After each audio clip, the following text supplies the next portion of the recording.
Hello everyone. So friends, welcome to Takshashila learning. And आज के इस वीडियो में हम डिस्कस करेंगे पिछले पूरे हफ्ते के जितने भी इंपॉर्टेंट न्यूज और अपडेट्स थे उन पर हमारा ये वीकली करंट अफेयर्स का क्विज शो जो कि हम आपके लिए हर संडे लेके आते हैं ताकि आपको एक आइडिया लगे कि कैसे क्वेश्चंस जो है वो आपसे एग्जाम में पूछे जा सकते हैं। चाहे आप देखिए किसी भी कॉम्पिटिटिव एग्जाम की प्रिपरेशन कर रहे हो, चाहे मैं बात करूं एसएससी, रेलवे, बैंकिंग या इंश्योरेंस एग्जाम की, अगर आप इनके प्रीवियस ईयर्स के पेपर को एनालाइज करें तो आपको काफी सारे क्वेश्चन जो है वो करंट अफेयर के पोर्शन में से देखने को मिल जाएंगे। इसीलिए हम देखिए तो मंडे टू सैटरडे तो डिटेल में करंट अफेयर्स का सेशन आपके लिए लेके आते ही है, जबकि संडे को क्विज फॉर्म में हम आपके साथ क्वेश्चंस को डिस्कस करते हैं। इसके अलावा भी देखिए आपको हमारे इसी यूट्यूब चैनल पर क्वांट, रीजनिंग, इंग्लिश और जनरल अवेयरनेस पर भी बेस्ड वीडियोस लगातार बेसिस पर हम आपके लिए डालते हैं, तो आप उनको भी जरूर देखा करें। इसके लिए आपको हमारे यूट्यूब चैनल को सिंपली सब्सक्राइब करना है और नोटिफिकेशन बेल भी अगर आप प्रेस कर देंगे तो आपके पास हमारी सारी वीडियोस का जो है वो अपडेट भी लगातार मिलता रहेगा। तो चलिए स्टार्ट करते हैं। बट आपको करना क्या है, आउट ऑफ 15 क्वेश्चंस अभी जो मैं आपके साथ डिस्कस करूंगा, आपके कितने क्वेश्चंस करेक्ट रहे ये मेरे को आपको एंड में यूट्यूब के इसी वीडियो के कमेंट सेक्शन में बताना है। ठीक है, तो चलिए स्टार्ट करते हैं। तो पहला क्वेश्चन आज का हमारा है, Vodafone and idea have rebranded themselves under which new brand identity. तो ये आपको बताना है कि वोडाफोन और आइडिया ने अपने आप को एक तरीके से रीब्रांड किया है, इन्होंने अपना एक नया लोगो भी लॉन्च किया है। तो किस ब्रांड आइडेंटिटी से? क्या वो वीआई है या आईवी है, वीआईएल है या डब्ल्यूई है? तो देखिए जो इसका करेक्ट आंसर है वो है वीआई, जो ए ऑप्शन है, यानी वोडाफोन आइडिया, जहां पे वी कैपिटल में है और आई स्मॉल लेटर में है। अगर आप यहाँ पे इनके किसी भी शोरूम पे देखेंगे तो आपको ये अपडेटेड इनका लोगो और डिजाइन देखने को मिल जाएगा। ठीक है, यहाँ पे आप देख सकते हैं ये इनका नया लोगो है वोडाफोन आइडिया का। ठीक है, और अभी देखिए रिसेंटली अभी सुप्रीम कोर्ट का भी एक ऑर्डर आया है जिसके अकॉर्डिंग जो एजीआर के इनके ड्यूज पेंडिंग थे वोडाफोन आइडिया के और एयरटेल के, उसके लिए इन्हें 10 साल का जो है राहत दे दी गई है। और उसके बाद ही जो है वोडाफोन आइडिया ने अपना नया लोगो और एक तरीके से रीब्रांडिंग किया है, क्योंकि देखिए काफी ये लॉसेस में चल रहे हैं तो वोडाफोन आइडिया और एयरटेल, और उसके बाद जब क्योंकि अब इन्हें 10 साल का एक तरीके से टाइम मिल गया है तो इसीलिए अब इन्होंने एग्रेसिवली जो है अपने जो है जो इनके स्कीम्स है, जो इनके जो जो ये देखिए ऑफरिंग्स है, उनको अब अच्छे तरीके से पुश कर रहे हैं मार्केट में। ठीक है, अगला क्वेश्चन है question number second, according to Tata institute of fundamental Research which city में develop herd immunity by December January 2021। Herd immunity का मतलब है यहाँ पे कोविड से रिलेटेड बात हो रही है, यानी सारे के सारे लोग जो सिटी में रहते हैं वो एक बार पॉजिटिव हो जाए ताकि जो है उसके बाद जो है उसका स्प्रेड अपने आप ही, ऑब्वियसली बात है देखिए एक बार सभी को कोरोना वायरस एक बार हो जाएगा। और मैंने आपको बताया था कि इसमें 90% से भी ज्यादा लोगों को देखिए कोई सिम्टम भी नहीं पता चलेगा कि उनको कब कोरोना वायरस हुआ और वो कब ठीक हो गए। ठीक है ना, तो हर्ड इम्यूनिटी का मतलब होता है जब सभी को देखिए एक तरीके से जब वो इन्फेक्टेड हो जाए ऑलमोस्ट सभी लोग, तो उसका अपने आप ही ऑब्वियसली बात है फिर स्प्रेड होगा ही नहीं जब सभी लोग एक बार इन्फेक्टेड हो चुके होंगे। तो इनमें से किस सिटी के बारे में कहा जा रहा है according to Tata institute of fundamental research की वहां पे हर्ड इम्यूनिटी डेवलप हो जाएगी? क्या वो दिल्ली है, मुंबई है, हैदराबाद है या बेंगलुरु है? देखिए इन चारों सिटीज में अगर आप देखेंगे कोविड का स्प्रेड काफी तेजी से बढ़ रहा है, लेकिन सबसे ज्यादा अगर बात करें तो बी ऑप्शन यानी मुंबई के बारे में कहा है Tata institute of fundamental research ने कि दिसंबर या जनवरी 2021 तक यहाँ पे हर्ड इम्यूनिटी डेवलप हो जाएगी। और उसके बाद देखिए एक बार जब हर्ड इम्यूनिटी डेवलप हो जाती है तो उसके बाद ना कोई वैक्सीन की जरूरत होती है। ऑब्वियसली बात है एक बार अगर किसी के पर्सन में की बॉडी में अगर वो एंटीबॉडीज जनरेट हो जाए उस वायरस से लड़ने के लिए तो उसके बाद जो है उस वायरस का कोई भी इफेक्ट जो है उस पर नहीं होता। क्लियर है? नेक्स्ट बात करते हैं क्वेश्चन नंबर थर्ड की, इनमें से किस कंट्री ने भी सक्सेसफुली टेस्ट फायर किया है हाइपरसोनिक टेक्नोलॉजी डेमोन्स्ट्रेशन व्हीकल यानी HDDV? क्या वो इंडिया है, चाइना है, रशिया है या यूएस है? तो इसके बारे में अगर देखिए भी आपने सुना हो तो डीआरडीओ जो कि इंडिया की एक डिफेंस रिसर्च ऑर्गेनाइजेशन है, उसने सक्सेसफुली अभी टेस्ट फायर किया है हाइपरसोनिक टेक्नोलॉजी डेमोन्स्ट्रेशन व्हीकल, जिसके विजुअल्स आप देख सकते हैं यहाँ पे जब इसे लॉन्च किया गया था। इसका जो करेक्ट आंसर है वो इंडिया है। ठीक है, नेक्स्ट बात करते हैं क्वेश्चन नंबर फोर्थ की, which among the following security forces has developed female doctor deployed female doctors at forward locations in Ladakh for the first time ever?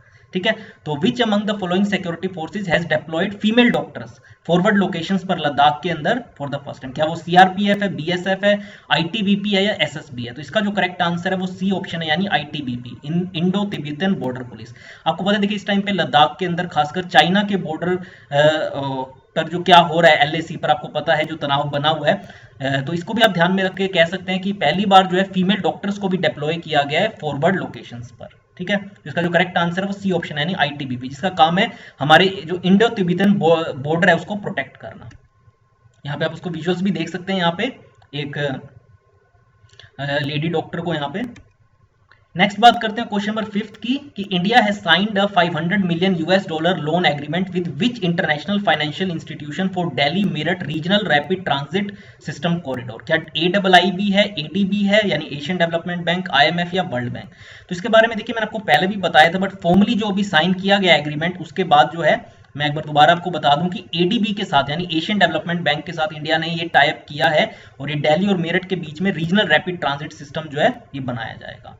तो आप यहाँ पे देख सकते हैं ADB की फुल फॉर्म क्या है, एशियन डेवलपमेंट बैंक। नेक्स्ट बात करते हैं क्वेश्चन नंबर 6 की कि इंटरनेशनल लिटरेसी डे हम किस दिन ऑब्जर्व करते हैं? क्या 8 सितंबर को करते हैं, 9 सितंबर, 10 सितंबर या 12 सितंबर? लिटरेसी मतलब साक्षरता, अगर आप पढ़े लिखे हैं, ठीक है ना। और आपको पता है हमेशा देखिए सभी कंट्रीज की कोशिश यही रहती है कि ज्यादा से ज्यादा लोग लिटरेट और देखिए तभी जो है रोजगार भी वहां पे पैदा होता है और बिजनेस अपॉर्चुनिटीज भी डेवलप होती है अगर लोग पढ़े लिखे हों। तो इसका जो करेक्ट आंसर है वो ए ऑप्शन यानी 8 सितंबर को हम हर साल इंटरनेशनली जो है लिटरेसी डे ऑब्जर्व करते हैं, ठीक है। अब बात करते हैं क्वेश्चन नंबर 7 की कि विच among the following states chief minister released new electronic hardware and manufacturing policy 2020? क्या वो तेलंगाना है स्टेट, आंध्र प्रदेश, कर्नाटक या तमिलनाडु? तो इसका जो देखिए करेक्ट आंसर है वो है डी ऑप्शन यानी तमिलनाडु स्टेट जो उसने लॉन्च किया है नई इलेक्ट्रॉनिक हार्डवेयर और मैन्युफैक्चरिंग पॉलिसी। तो आप यहाँ पे देख सकते हैं तमिलनाडु के जो एट प्रेजेंट चीफ मिनिस्टर उनकी फोटो। आगे बात करते हैं क्वेश्चन नंबर 8 की कि Who among the following has launched doorstep banking services by public sector banks? यानी अब आपको पहले तो देखिए इसे पायलट बेसिस पे कुछ पर्टिकुलर सिटीज और लोकेशंस पे लॉन्च किया जा रहा है इस डोरस्टेप बैंकिंग सर्विसेज को, जिसके तहत अभी तो आपको जो नॉन फाइनेंशियल चीज जो ट्रांजैक्शंस होती है या जो सर्विसेज होती है आपको घर पर अवेलेबल कराई जाएंगी और उसके साथ कुछ टाइम बाद अगर सक्सेसफुल रहता है तो इसके अंदर फाइनेंशियल ट्रांजैक्शंस को भी जो है सर्विसेज को भी इंक्लूड कर लिया जाएगा। लेकिन इसे लॉन्च किसने किया है डोरस्टेप बैंकिंग सर्विसेज को? क्या नरेंद्र मोदी जी ने, निर्मला सीतारमण जी ने या अजय भूषण पांडे या शक्तिकांत दास? तो जहां तक बात है देखिए निर्मला सीतारमण आपको पता ही है हमारी फाइनेंस मिनिस्टर है, अजय भूषण पांडे जो है वो सेक्रेटरी है फाइनेंस मिनिस्ट्री के अंदर ही, और जबकि शक्तिकांत दास जो है वो आरबीआई के एट प्रेजेंट गवर्नर है। तो इसका जो करेक्ट आंसर है वो बी ऑप्शन है यानी फाइनेंस मिनिस्टर ने खुद इसे लॉन्च किया है डोर स्टेप बैंकिंग सर्विसेज को, निर्मला सीतारमण जी ने, ठीक है। तो हम यहाँ पे उसके विजुअल्स भी देख सकते हैं उस इवेंट के। आगे बात करते हैं क्वेश्चन नंबर 9 कि India has signed an agreement with which country for reciprocal provision of supplies and services between the armed forces? क्या वो ऑस्ट्रेलिया है, फ्रांस है, जापान है या यूएस है? तो इसका जो देखिए करेक्ट आंसर है वो सी ऑप्शन यानी जापान के साथ अभी इंडिया ने रिसेंटली ये एग्रीमेंट साइन किया है reciprocal provision of supplies and services का, ठीक है। तो सी ऑप्शन यानी जापान। यहाँ पे आप दोनों ही कंट्रीज के देख सकते हैं जो फ्लैग्स है उनका डिजाइन। आगे बात करते हैं क्वेश्चन नंबर 10 कि who has been appointed as the new chairman of National School of Drama? NSD के भी चेयरमैन किनको भी रिसेंटली अपॉइंट किया गया? क्या वो अनुपम खेर है, कंगना रनौत है, अक्षय कुमार है या परेश रावल है? तो इसका जो देखिए करेक्ट आंसर है वो डी ऑप्शन है यानी परेश रावल को रिसेंटली अभी 1-2 दिन पहले ही अपॉइंट किया गया है chairman of National School of drama. तो यहाँ पे आप उनकी फोटो भी देख सकते हैं, आपको सभी को पता ही है वो काफी इनका करियर रहा है इसी फिल्म इंडस्ट्री के अंदर, ठीक है। नेक्स्ट बात करते हैं क्वेश्चन नंबर 11 की कि अभी recently global economic freedom index release किया गया 2020 के अंदर, तो किस कंट्री ने इसे टॉप किया है? क्या वो हांगकांग है, सिंगापुर है, नॉर्वे है या स्विट्जरलैंड है? तो इसका जो देखिए करेक्ट आंसर है वो ए ऑप्शन है यानी हांगकांग ने जो है इसे टॉप किया है इस ग्लोबल इकोनॉमिक फ्रीडम इंडेक्स को, ठीक है। आप यहाँ पे उनकी रैंकिंग भी देख सकते हैं, पहले नंबर पे हांगकांग है, दूसरे पे सिंगापुर, तीसरे पे न्यूजीलैंड, फिर स्विट्जरलैंड, फिर ऑस्ट्रेलिया और बाद में छठे पे यूनाइटेड स्टेट्स। इसी में देखिए एक और क्वेश्चन है कि इंडिया का इसमें क्या रैंक रहा है, ठीक है, इस ग्लोबल इकोनॉमिक फ्रीडम इंडेक्स पर। देखिए दोनों इंपॉर्टेंट है, ऐसे क्वेश्चन आपसे पूछे जा सकते हैं या तो पहले नंबर पर कौन सी कंट्री रही है और इंडिया का क्या रैंक रहा है इसके अंदर, क्या 98th है, 102nd है, 105th है या 108th है? तो इस बार देखिए इंडिया की रैंकिंग इसमें काफी गिरी है और इस बार जो इंडिया को रैंक दिया गया इसके अंदर वो है सी ऑप्शन यानी 105th रैंक जो है वो इस बार इंडिया का इसके अंदर रहा है इस रैंकिंग के अंदर, ठीक है। यहाँ पे आप देख सकते हैं पूरे वर्ल्ड को जिस की रैंकिंग एक तरीके से डिफरेंट पैरामीटर्स पर जज किया गया सभी को, ठीक है।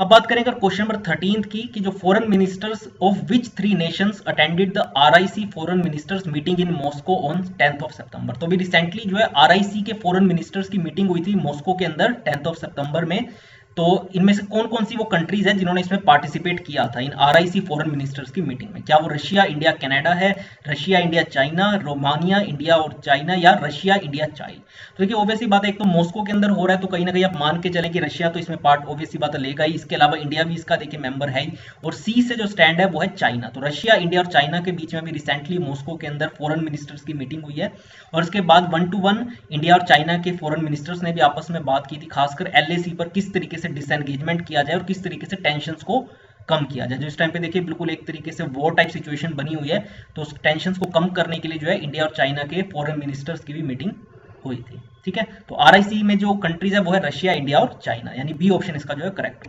आंसर है। तो यहाँ पे आप उस मीटिंग के विजुअल्स भी देख सकते हैं, तीनों ही कंट्रीज के फॉरेन मिनिस्टर्स की फोटो।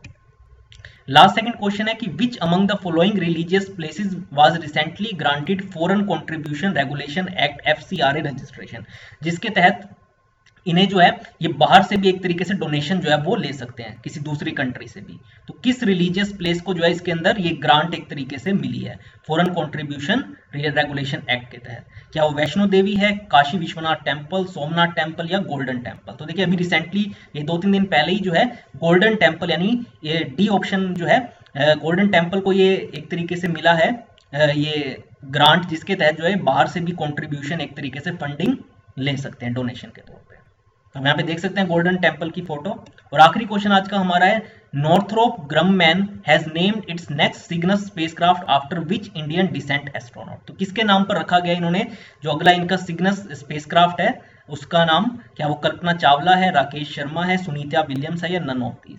तो आपको पता तीनों ही जो है इंडियन ओरिजिन के एस्ट्रोनॉट्स रह चुके हैं। तो नॉर्थरोप ग्रममैन ने किसके नाम पर जो है सिग्नस स्पेसक्राफ्ट का नाम रखा है? तो इसका जो करेक्ट आंसर है वो ए ऑप्शन है, यानी कल्पना चावला, जो कि देखिए नासा के अंदर जो है ये काम करा करती थी और अनफॉर्चुनेटली इनके एक मिशन के दौरान डेथ हो गई थी।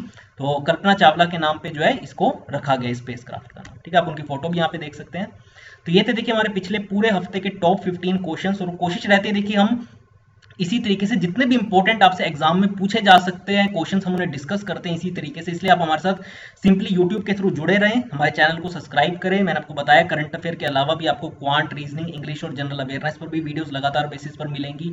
इसके अलावा आप हमारी वेबसाइट विजिट कर सकते हैं जो कि है takshilalearning.com। यहाँ पे देखिए हमारा मेन जो फोकस है वो बैंकिंग, एसएससी और रेलवे एस्पायरेंट्स के लिए। तो आप हमारे साथ 1 साल के लिए पर्सनलाइज कोचिंग भी ज्वाइन कर सकते हैं, जिसके तहत हमारा मेन एम यही है कि पहले अटेम्प्ट में ही जो है आप इन एग्जाम्स को क्रैक करें। इसके लिए हम आपको वीडियो कोर्स तो पूरा प्रोवाइड करते हैं, apart from test series online mode में ई बुक्स हम देते हैं।